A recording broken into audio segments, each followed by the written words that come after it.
You know what they say about keeping your friends close and your enemies closer? Well, what happens when you can't tell the difference anymore? My name is Ethan Cole, and 3 days ago, I discovered that the woman I planned to marry had been systematically destroying my life for months. But here's the thing about love. Even when your brain knows the truth, your heart keeps whispering lies. I'm standing in my penthouse, looking out at the Seattle skyline. The city lights used to represent endless possibilities. Now, they just remind me of how far I have to fall. Sophia is in the kitchen, making her signature chamomile tea, the same ritual she's performed every night for 8 months. Everything looks normal, peaceful even. But I know better now. My phone buzzes. A text from Lila Torres. Surveillance software is still active on your personal devices. They're watching everything. I slide the phone into my pocket and walk toward the kitchen.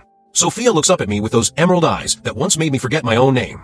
She's wearing my old Stanford hoodie, her blonde hair pulled back in a messy bun. She looks so innocent. "You're quiet tonight," she says, her voice soft with concern. "Still thinking about the meeting with the board tomorrow?" I study her face. Is that genuine worry I see? Or is she mentally calculating how much information to report back to Marcus? After what I learned today, I can't trust my own judgment anymore. Let me tell you what happened earlier. I'd been reviewing security footage with Lila when she found something that made my blood run cold. On my laptop, buried in the system logs, were timestamps showing file access at times when I was asleep. Someone had been using my computer regularly between 2 and 4 a.m. over the past 6 weeks. "Ethan," Lila had said, her face pale, "whoever did this had physical access to your laptop. They knew your passwords, your security questions, everything. This isn't just corporate espionage, this is personal." I remembered all those nights when Sophia would get up for water or claim she couldn't sleep. How she'd pad around the apartment in bare feet while I was unconscious, thinking she was just restless.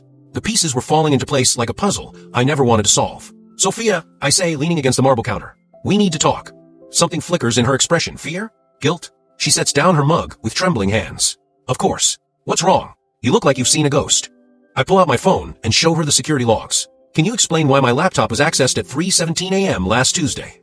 The silence stretches between us like a chasm. I watch her face cycle through emotions, confusion, realization, then something that looks almost like relief. "Ethan, I can explain." "Can you?" "Because I've been trying to understand how the woman I love, the woman I plan to spend my life with, could systematically destroy everything I've built." Tears start flowing down her cheeks. Real tears, not the crocodile tears I was expecting. She sinks into one of the bar stools, her shoulders shaking. "You don't understand," she whispers. "I never wanted any of this to happen."